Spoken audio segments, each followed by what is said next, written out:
ವೀಕ್ಷಕರೇ, ಎರಡನೇ ODI ಪಂದ್ಯವು ಮುಗಿದ ನಂತರ ಹೊರಬಿತ್ತು ನೋಡಿ ಲಂಕಾ ಮೋಸದಾಟ. ಇನ್ನು ವೀಕ್ಷಕರೇ, ನಿನ್ನೆಯ ಪಂದ್ಯದಲ್ಲಿ ರೋಹಿತ್ ಶರ್ಮಾ ಅವರ ವಿಕೆಟ್ ಇರಲಿಲ್ಲ. ಹಾಗೆ ವೀಕ್ಷಕರೇ, ಈ ಒಂದು ಪಂದ್ಯದಲ್ಲಿ ಅಂಪೈರ್ ಇದ್ದವರು ಬಯಲು ಮಾಡಿದರು ದೊಡ್ಡ ರಹಸ್ಯ. ಹೌದು, ಇದೀಗ ಶ್ರೀಲಂಕಾ ಹಾಗೂ ಇಂಡಿಯಾ ನಡುವಿನ ಸೆಕೆಂಡ್ ODI ಪಂದ್ಯವು ಮುಗಿದು 14 ಓವರ್ಗಳು ಕಳೆಯುತ್ತಾ ಬಂದಿತ್ತು. ಹೌದು ವೀಕ್ಷಕರೇ, ಇನ್ನು ಈ ಒಂದು ಪಂದ್ಯದಲ್ಲಿ ಲಂಕಾ ಮೋಸದಾಟವು ಹೊರಬಿದ್ದಿದೆ. ವೀಕ್ಷಕರೇ, ಈ ಒಂದು ವಿಡಿಯೋದ ಸಂಪೂರ್ಣ ವರದಿಯನ್ನು ತಿಳಿಯೋದಕ್ಕಿಂತ ಮುಂಚಿತವಾಗಿ ಲಂಕಾ ಮಾಡಿದಂಥ ಈ ಮೋಸದ ಆಟಕ್ಕೆ ನಿಮ್ಮ ಅಭಿಪ್ರಾಯಗಳನ್ನು ದಯವಿಟ್ಟು ಕಾಮೆಂಟ್ ಮಾಡಿ ತಿಳಿಸಿ. ಹಾಗೆ ವೀಕ್ಷಕರೇ, ನಾವು ಕೊಟ್ಟಂಥ ಮಾಹಿತಿ ನಿಮಗೆ ಇಷ್ಟವಾಗಿದ್ದಲ್ಲಿ ದಯವಿಟ್ಟು ವಿಡಿಯೋಗೊಂದು ಲೈಕ್ನ ಮಾಡಿ. ಹೌದು, ನೀವು ಕೇವಲ ಒಂದು ಲೈಕ್ ಮಾಡಿದರೆ ಇನ್ನಷ್ಟು ವಿಡಿಯೋಗಳನ್ನು ಅಪ್ಲೋಡ್ ಮಾಡಲು ಮೋಟಿವೇಶನ್ ಸಿಗುತ್ತದೆ. ವೀಕ್ಷಕರೇ, ಬನ್ನಿ ಹಾಗಾದರೆ ಈ ಒಂದು ವಿಡಿಯೋದ ಮೇನ್ ಟಾಪಿಕ್ ಬಗ್ಗೆ ತಿಳಿದುಕೊಳ್ಳೋಣ. ವೀಕ್ಷಕರೇ, ಇಂಡಿಯಾ ಹಾಗೂ ಶ್ರೀಲಂಕಾ ನಡುವಿನ 3 ODI ಸರಣಿಗಳಲ್ಲಿ ಇದೀಗ ವೀಕ್ಷಕರೇ ಲಂಕಾ ಪಡೆಯು 1 ಅಂತರದಿಂದ ಮುನ್ನಡೆ ಪಡೆದುಕೊಂಡಿದೆ. ಹೌದು, ಮೊದಲ ODI ಪಂದ್ಯವಂತೂ ಟೈನಲ್ಲಿ ಅಂತ್ಯ ಕಂಡಿತು. ಇನ್ನು ದ್ವಿತೀಯ ODI ಪಂದ್ಯದಲ್ಲಿ ಟೀಮ್ ಇಂಡಿಯಾ ತಂಡದ ಕಳಪೆ ಬ್ಯಾಟಿಂಗ್ನಿಂದ ಟೀಮ್ ಇಂಡಿಯಾ ತಂಡವು 32 ರನ್ಗಳ ಸೋಲು ಕಾಣಬೇಕಾಯಿತು. ಹೌದು ವೀಕ್ಷಕರೇ, ಈ ಒಂದು ಪಂದ್ಯದಲ್ಲಿ ರೋಹಿತ್ ಶರ್ಮಾ ಮತ್ತು ಶುಭ್ಮನ್ ಗಿಲ್ ಅವರನ್ನು ಆಡಿದ್ದು ಬಿಟ್ಟರೆ ಉಳಿದಂಥ ಎಲ್ಲ ಬ್ಯಾಟ್ಸ್ಮನ್ಗಳು ಶ್ರೀಲಂಕಾ ನಾಡಲ್ಲಿ ನೆಲಕಚ್ಚಿದರು. ಹೌದು ವೀಕ್ಷಕರೇ, ಮೊದಲ ಪಂದ್ಯದಲ್ಲೂ ಕೂಡ ರೋಹಿತ್ ಶರ್ಮಾ ಮತ್ತು ಶುಭ್ಮನ್ ಗಿಲ್ ಅವರು ಉತ್ತಮ ಆರಂಭ ಕೊಟ್ಟಿದ್ದರು.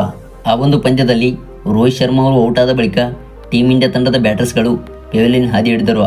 ಹಾಗೆ ದ್ವಿತೀಯ ಪಂದ್ಯದಲ್ಲೂ ಕೂಡ ರೋಹಿತ್ ಶರ್ಮಾ ಅವರ ವಿಕೆಟ್ ಪತನದ ಬಳಿಕ ಟೀಮ್ ಇಂಡಿಯಾ ತಂಡದ ವಿಕೆಟ್ಗಳು ಪತನವಾಗಿ ಹೋಯಿತು. ಹೌದು, ನಿನ್ನೆಯ ಪಂದ್ಯದಲ್ಲಿ ಟೀಮ್ ಇಂಡಿಯಾ ತಂಡದ ಸೋಲಿಗೆ ಕಾರಣ ಶ್ರೀಲಂಕಾ ತಂಡದ ಮುಖ್ಯ ಸ್ಪಿನ್ನರ್ ಹೌದು ಜಫ್ರಿ ವೆಂಡರ್ಸಿ ಅವರು ಹಾಕಿದಂಥ 10 ಓವರ್ಗಳಲ್ಲಿ 33 ರನ್ ನೀಡಿ 6 ವಿಕೆಟ್ ಕಬಳಿಸಿದ್ದಾರೆ. ಹೌದು ವೀಕ್ಷಕರೇ, ಮುಖ್ಯ ಬ್ಯಾಟ್ಸ್ಮನ್ಗಳನ್ನು ಜಫ್ರಿ ವೆಂಡರ್ಸಿ ಅವರು ವಿಕೆಟ್ ತೆಗೆದುಕೊಂಡರು. ವೀಕ್ಷಕರೇ, ಈ ವಿಕೆಟ್ಗಳಲ್ಲಿ ನಾಯಕನಾಗಿದ್ದ ರೋಹಿತ್ ಶರ್ಮಾ, ಹಾಗೆ ವೀಕ್ಷಕರೇ ಶುಭ್ಮನ್ ಗಿಲ್, ವಿರಾಟ್ ಕೊಹ್ಲಿ, ಶಿವಮ್ ದುಬೆ, ಶ್ರೇಯಸ್ ಅಯ್ಯರ್, KL ರಾಹುಲ್ ಈ ಮುಖ್ಯವಾದ ವಿಕೆಟ್ಸ್ಗಳನ್ನು ಜಫ್ರಿ ವೆಂಡರ್ಸಿ ಅವರು ನಿನ್ನೆಯ ಪಂದ್ಯದಲ್ಲಿ ತೆಗೆದುಕೊಂಡರು.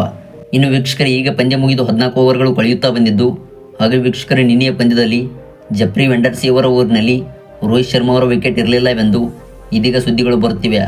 ಹೌದು, ಈ ಒಂದು ಓವರ್ನಲ್ಲಿ ಜಫ್ರಿ ವೆಂಡರ್ಸಿ ಅವರು ನೋಬಾಲ್ ಎಸೆದಿದ್ದರು ಎಂದು ಹೇಳಲಾಗುತ್ತಿದೆ. ಹೌದು, 14ನೇ ಓವರ್ನ 3ನೇ ಬಾಲ್ನಲ್ಲಿ ರೋಹಿತ್ ಶರ್ಮಾ ಅವರ ವಿಕೆಟ್ ಟೀಮ್ ಇಂಡಿಯಾ ತಂಡವು ಕಳೆದುಕೊಂಡಿತು. ಹೌದು, ಜಫ್ರಿ ವೆಂಡರ್ಸಿ ಅವರು ಎಸೆದಂಥ ಬಾಲ್ ನೋಬಾಲ್ ಆಗಿದೆ ಎಂದು ಇದೀಗ ವೀಕ್ಷಕರೇ ಸೋಷಿಯಲ್ ಮೀಡಿಯಾಗಳಲ್ಲಿ ವರದಿಯಾಗುತ್ತಿದೆ. ಇನ್ನು ವೀಕ್ಷಕರೇ, ಈ ಒಂದು ಕ್ಯಾಚನ್ನು ಪತುಮ್ ನಿಶಾಂಕ ಅವರು ತೆಗೆದುಕೊಂಡಿದ್ದರು ಮತ್ತು ಈ ಒಂದು ಕ್ಯಾಚ್ ಔಟ್ ಇರಲಿಲ್ಲ ಎಂದು ಹೇಳಲಾಗುತ್ತಿದೆ.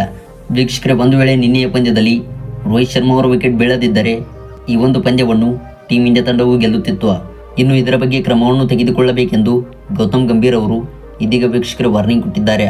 ಹೌದು, ಥರ್ಡ್ ಅಂಪೈರ್ ಮಾಡಿದ ಈ ಒಂದು ತಪ್ಪಿನಿಂದ ರೋಹಿತ್ ಶರ್ಮಾ ಅವರು ಔಟ್ ಆಗಬೇಕಾಯಿತು ಮತ್ತು ಲಂಕಾ ಮಾಡಿದಂಥ ಮೋಸದಾಟವು ಇದೀಗ ಹೊರಬಿದ್ದಿದೆ. ವೀಕ್ಷಕರೇ, ಇದಾಗಿತ್ತು ಈ ಒಂದು ವಿಡಿಯೋದ ಫುಲ್ ಅಪ್ಡೇಟ್ಸ್. ಇದೇ ರೀತಿ ಮಾಹಿತಿಗಾಗಿ ಚಾನಲ್ನ ಈಗಲೇ ಸಬ್ಸ್ಕ್ರೈಬ್ ಮಾಡಿಕೊಳ್ಳಿ.